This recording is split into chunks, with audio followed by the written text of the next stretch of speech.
Hey there. You're up for getting down with low prices, right? Well, Kroger goes lower than low on food that's fresher than fresh. So when you're crushing on clementines, seeking a savory salad, or choosy about your chicken, just open the Kroger app. You'll get more ways to save on the fresh you love with personalized coupons, weekly sales, and rewards like fuel points. All for prices that are even lower than the everyday low. So go where you know it's lower than low. Kroger, fresh for everyone. Empire.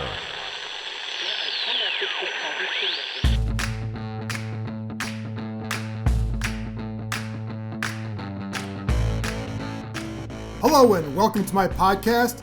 We wrap up one of the most interesting seasons I've ever covered and definitely the most unique.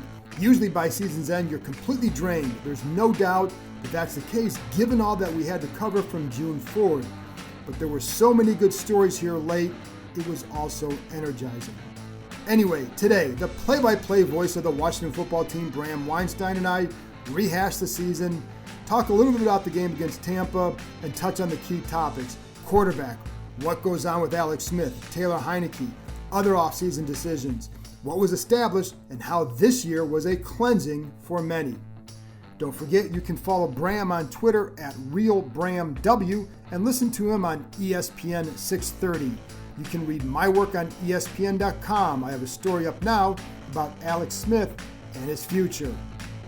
And now, here's my conversation with the play-by-play voice of the Washington football team, Bram Weinstein. Well, Bram, we're wrapping up was probably one of the most interesting, unusual seasons that we've ever been around. I'm curious, just from an on-field perspective, what do you take away from this season and from Saturday night in particular?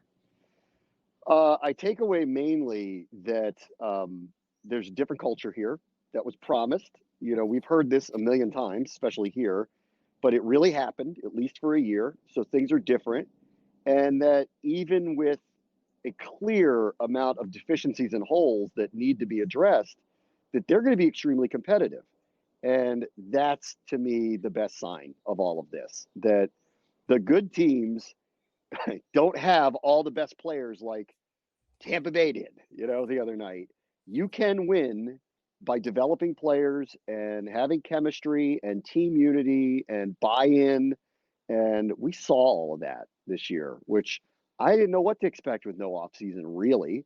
And there's been a lot of promises from a lot of big name coaches here over the last 20 years, and you just don't know how it's going to go. And in this case, for a variety of reasons, it really worked. And the on-field product, I know some people are going to look at that record and go 7-9, and I'm going to go, this is not the standard operating procedure 7-9. It is far from it. Like, this is truly exactly what we hoped. The foundation was laid. The building blocks are there. The players you hoped would emerge as young stars did. And now they got some big questions to answer, but obviously I like where it's going. And what struck me today, Bram, and throughout the season, like we did the wrap-up interviews with all the players and with Ron Rivera, but throughout the season, and we referenced the Marty Schottenheimer year a few times throughout this podcast season, but the big difference is from start to finish, the players felt good about what was going on in that building. When Marty was here for the first 5-6 weeks, they didn't like him at all. There was almost a mutiny, if you remember. There was never that with Rivera. I don't know that I've been around a team that has come out of a season like this under 500. And, they did make the playoffs, but under 500, that I think was feeling as good about itself as this team did. I don't know. Do you remember any other year like that?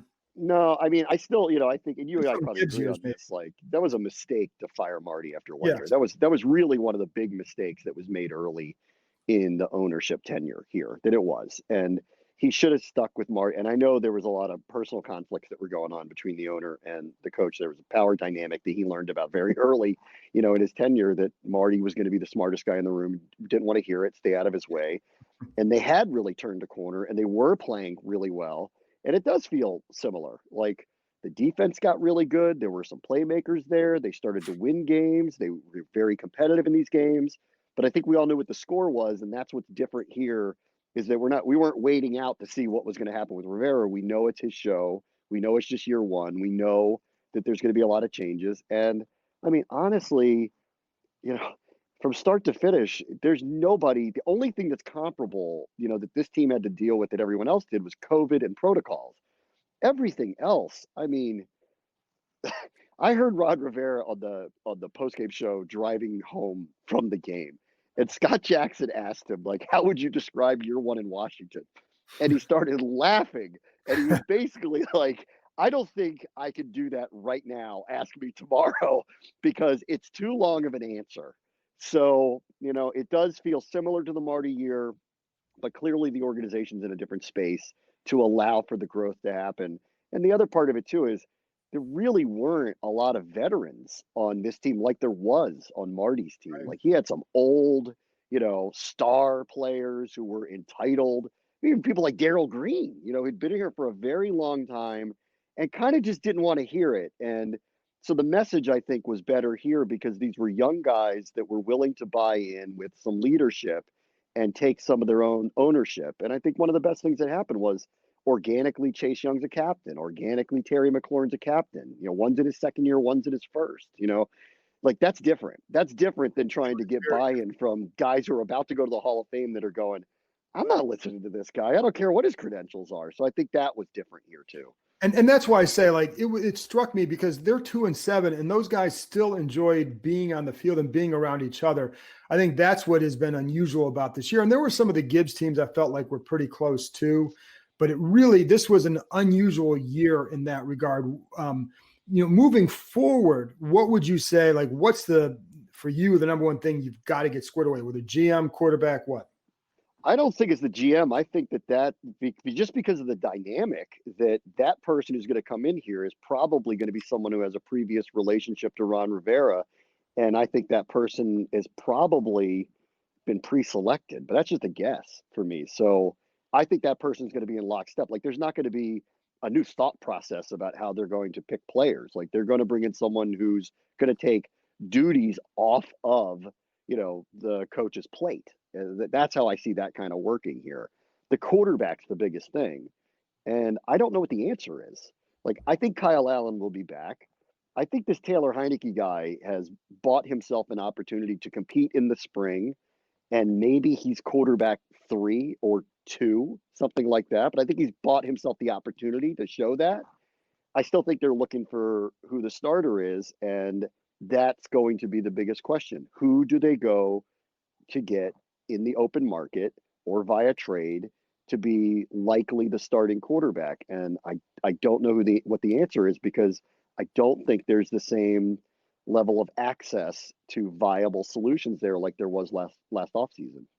And I also the other big question along with the quarterback is Alex Smith's future. And I've always felt like, and I think his latest injury is an example of would it be hard to count on him for 16 games? And then what level of play are you getting along with that? I could see him, and we've talked before, we don't know what he's going to do. He said he's going to take a few weeks to kind of work things out, but I could see him just saying, you know what, I finished the way I needed to. And even though he was hurt at the end, he did kind of get back. And he always said it was about the journey to get here more so than just actually getting out there and playing. But we don't know. But what would you do with it? If he says, I still want to play, what do you do?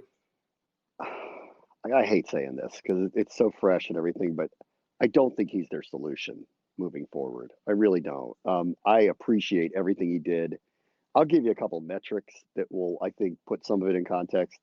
Of like 35 qualified quarterbacks through the 2020 season, he and Dwayne Haskins are the only ones that did not throw a touchdown pass over 40 yards the entire year. He had like the lowest in the air, like yardage per attempt of a quarterback. So while he was, really, Good story. really incredible story, a great leader for them, he solidified things. He's the reason why 2-7 didn't go really wrong on them. Like he's the reason why they were able to kind of keep it together and end up in the position that they were.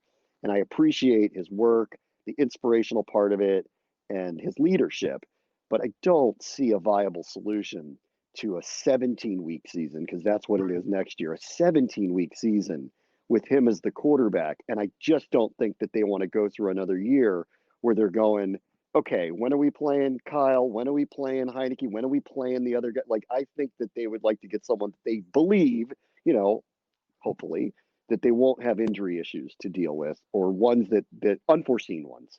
So I don't know what he wants to do personally. I have a hard time believing that Washington feels like the right thing to do is to bring him back at $20+ million for the year. I think what also is going to happen too, and there with one thing, and Taylor Heineke, I agree with you. If I'm them, you've got to bring him back to at least compete for a roster spot. Yes, I'm not jumping to him competing for a starting job. There's so much more there, and I think his durability will be an issue going forward. It's been an issue for him, but he he's a hasn't guy been in the league for a couple of years. There's a reason for that. Like he was in Carolina with them a couple of years ago. They didn't bring him over immediately, so there's a reason for all of that. But I do think what he did bought him the opportunity to compete, and I like the idea of him being quarterback 3 right now at minimum. So I think he's offered an opportunity to compete, but I think this like rush to judgment off of what you saw for one game, which was really, again, courageous and inspirational, all that stuff that he hung in there with Tom Brady. It's fun to watch. It's a fun story. Again, it's like, it's very different than Alex Smith, but somewhat like it, where you go, that was incredible. I don't think he's our answer. I don't think he's our Kurt Warner. Like, we pulled him off of the grocery store shelves and the Arena League, and now he's going to, start his Hall of Fame run. I don't see that, but maybe they do, and we'll see what he does, in the offseason. I think what he showed, Bram, too, and one thing I was going to get to is that it's the mobility factor in this offense and what that means to them. And I know that Rivera's talked about that. He's a defensive-minded head coach. The one thing defensive coaches always know is the hardest thing to defend is a guy like that, because he made some plays out of nothing. That touchdown run is a sack for any other quarterback on this roster, right? And so that's what he's going to add. So I think what my guess is what these guys, what Alex Smith and what Heineke have done is help provide a blueprint, maybe more so, for what they want to get. And they probably already knew anyways, but Alex Smith's knowledge of the offense, getting the ball out quick, and I think Heineke has that knowledge, the athleticism or the mobility, but maybe you can get that somebody who maybe you think it can be more durable too. So I think it's going to provide, I think it showed them what could happen with this offense if you get guys playing at a certain level. Well, it's funny too, like even in that first little glimpse against Carolina when he came in, and the first glimpse I really got of Kyle Allen, which was before he started, I started watching the games from last year again that he played in Carolina. It's making more and more and more sense to me about Alex Smith, that when Rivera was saying, we want to make sure he's able to protect himself, he is also saying, we expect our quarterback to be aggressive and put his body on the line. Yeah. And we don't know if he can do that. And that's really a problem too. Heineke and Allen are very similar mold of, they'll scramble, they'll move, they'll take chances, they take hits, and I think he wants somebody like that. And I mean, look at Cam Newton's success in Carolina. He put his body on the line for them. They structured an offense for him where he was basically a running back at times, taking hits left and right. Like, he wants a tough quarterback. He wants a tough quarterback. And, we'll see what that looks like in free agency or probably via trade. And I just, at this point, I can't figure out who that is for them.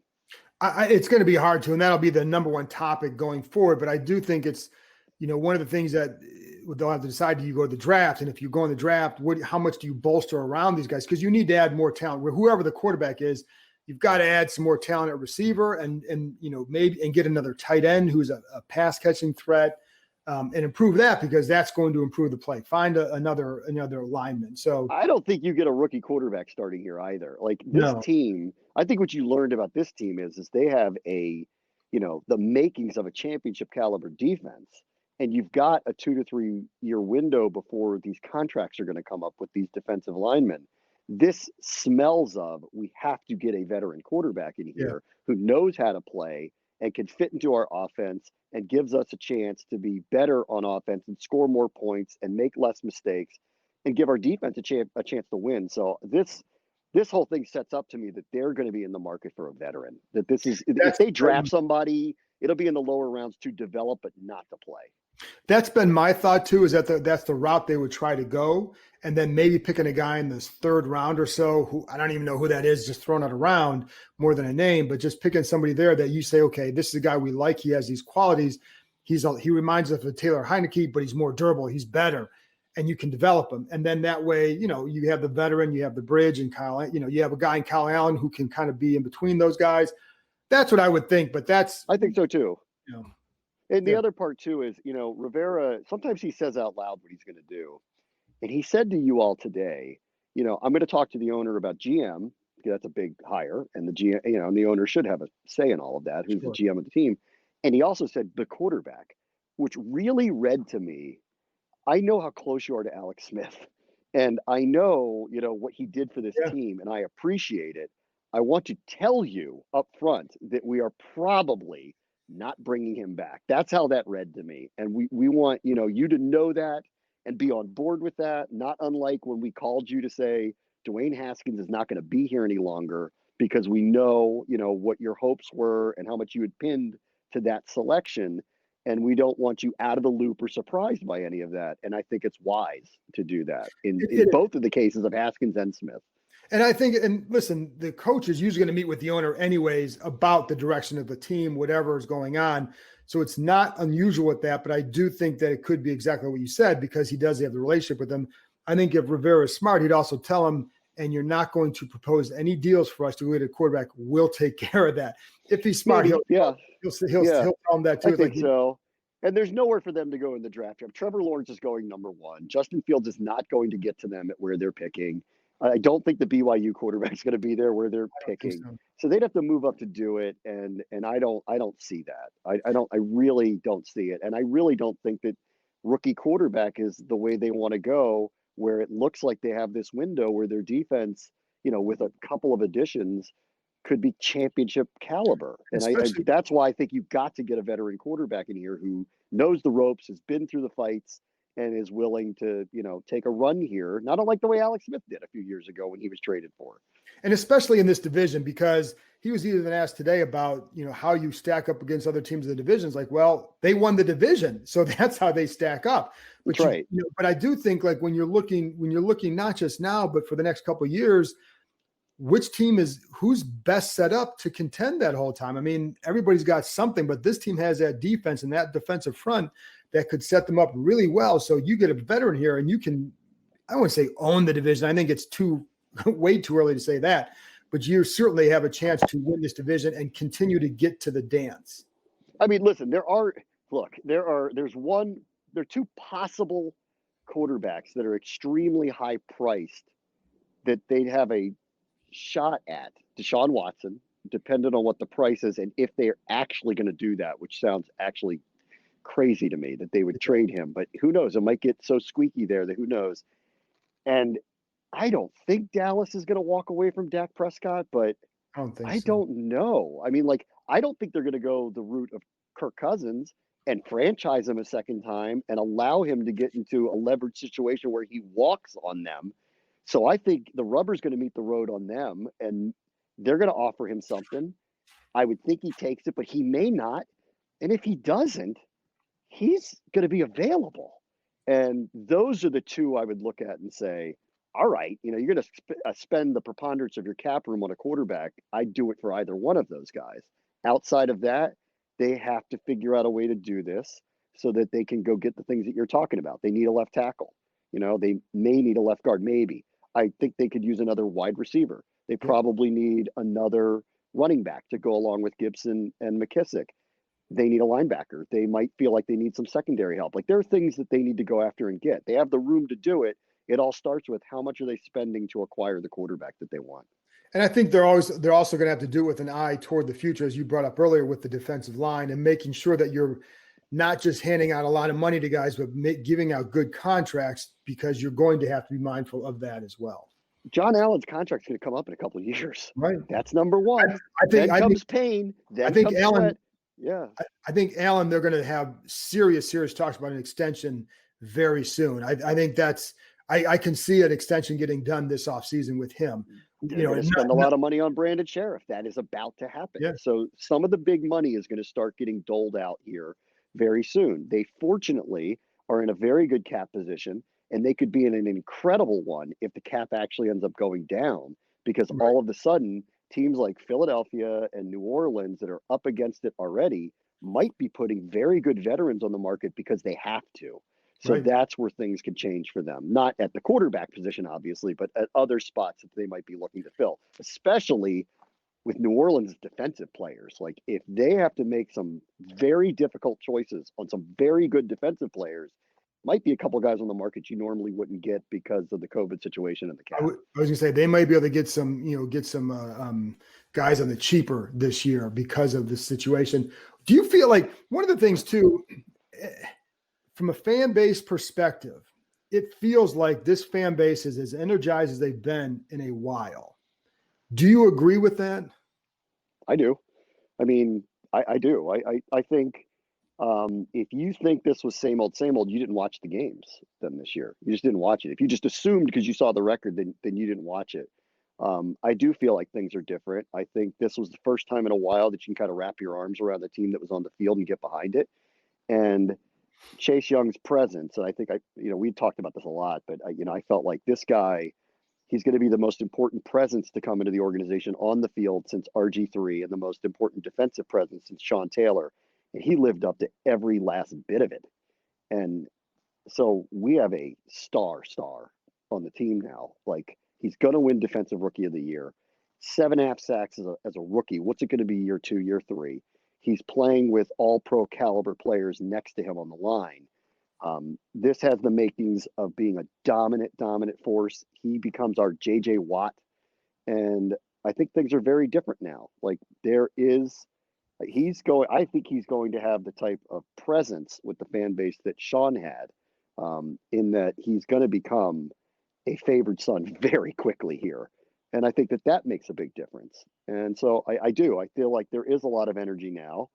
And, nationally people will be like 7-9, bad division, shouldn't have been there, lost to Tampa Bay, shouldn't have been playing, whatever. I think all of us here locally that watched them knows that was not a 7-9 team, or not the typical one, that's for sure. But they were also an easier team to root for, I think, outside of Washington for the first time, probably maybe since Robert was here. It was, between the name and the owner and all that in the past, people just despise this franchise. It does feel like there was there's still some issues going on here with the ownership and all that, but just from an on-field product, it felt like there was a cleansing this year almost with some aspects. No doubt. There clearly was, the building's changed. The coach has changed. They're trying to figure out a brand. Their helmets are different. Like everything is different. And the way they played was different, frankly, especially over the last few years where they got down 17 to the Eagles, they'd lose by 40, they'd lay down in those games. I can't think how many times the Giants did it to them, late in the season, bad Giants teams killing them, or the embarrassing game against Atlanta at home, or that Monday night game in New Orleans where they just got completely throttled and just showed no effort, in the second half. We didn't have any of that this year. They lost more games than they won, but they were never out of anything, not when the season mattered.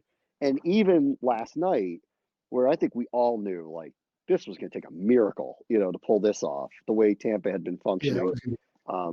They were there. It's 18-16, late third quarter, going to the fourth quarter. They were a play away from pulling off a miracle last night. And it's just sheer resiliency and courage and all that stuff. And that's just not something we've seen a lot of. So is there a carryover? I hope so. Because if this is year 2 of that, then maybe it's not 7-9 anymore. Maybe it's more like 10-6. And you start feeling really good about where things are going. They haven't won double-digit games. I got to look it up. They haven't won double-digit games this season in 2012. 2012. And then they haven't won 11. It would have been 1999 was the other time. They won 11. Yeah. In this century, so they won 10. They won 10 there. They haven't won 11 games since 1991. It's been a drought, but it feels like, it does really feel like that the slate being wiped clean happened on the field too. And that's the part we didn't know. And, I think Rivera it was interesting. He saw it early. He said we have a shot at the division. We all made fun of him because he did it so early in the year. We're like, everybody's got a shot at the division. It's week 4. Why wouldn't you? But he saw what was happening with Dallas and Philadelphia. He saw that they were in big trouble, and he knew these guys had a shot at it. and they rewarded him by staying in games, winning a couple no one expected, winning a couple really ugly, and getting through with a million different quarterbacks. I mean, really, this is something I think that it's going to go down as, if this thing turns and they become a team that becomes like reliably competitive, which this franchise has not been since the early 1990s. We're reliably competitive. We're there, Seattle or the Rams under McVay now, or New Orleans, where they're right there playing meaningful December football every year. Most of the time they get in. Sometimes they don't, because the division happens to be good. If we're going to look back at this year and go, this was the true turnaround of the franchise. And I think we both agree, like we've seen a lot of stuff over the years where you say, okay, this is heading the right direction, and fans get that ball pulled away from them.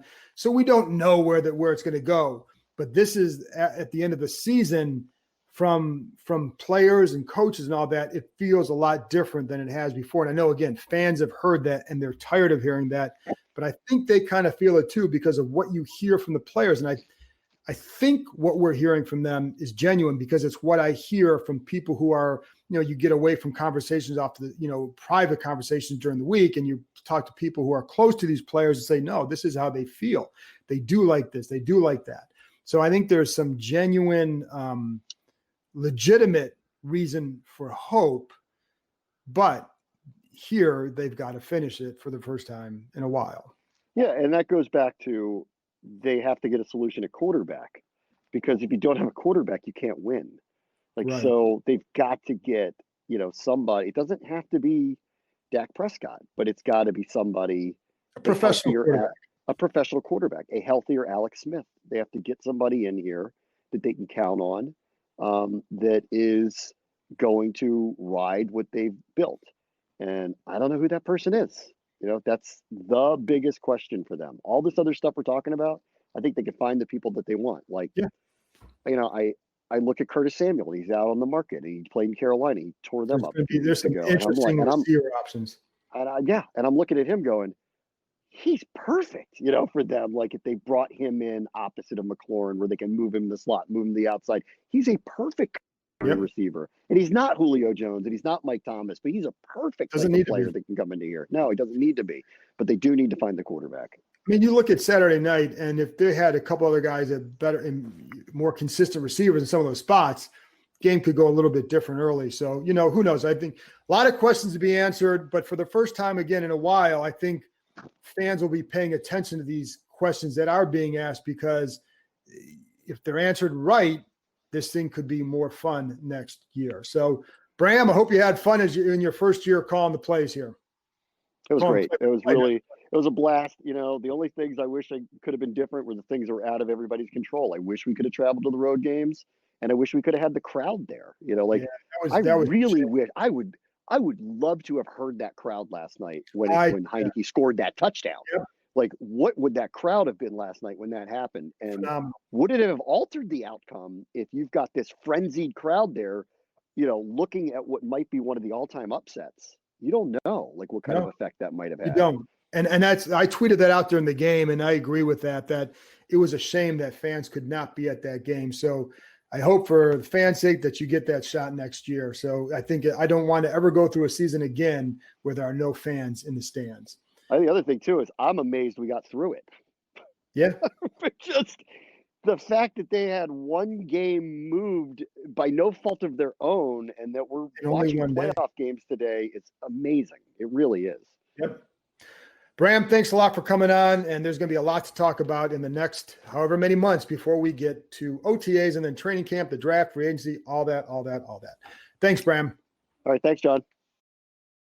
Welcome to McDonald's. What can I get you today? Hi, she'll have the quarter pounder with cheese, extra mustard. No pickles. And I'll have a 10-piece chicken McNuggets. And 2 sides of ranch, please. We've done this before meal. Get it at McDonald's when you get 2 of your faves for just $5. Limited time only. Prices and participation may vary. Single item at regular price. You've heard me talking about Lone Oak Coffee for a couple months now. Let me tell you a little bit about who they are and what they're about. Lone Oak Coffee is based in the Shenandoah Valley, just a nice bunch of people who are open for business during this trying time. Just look at their website, loneoakcoffee.com, and what do they highlight? Their core values of quality, family, transparency. They work with co-op farmers from all over the world to source their beans. They also support small farmers to find the right beans.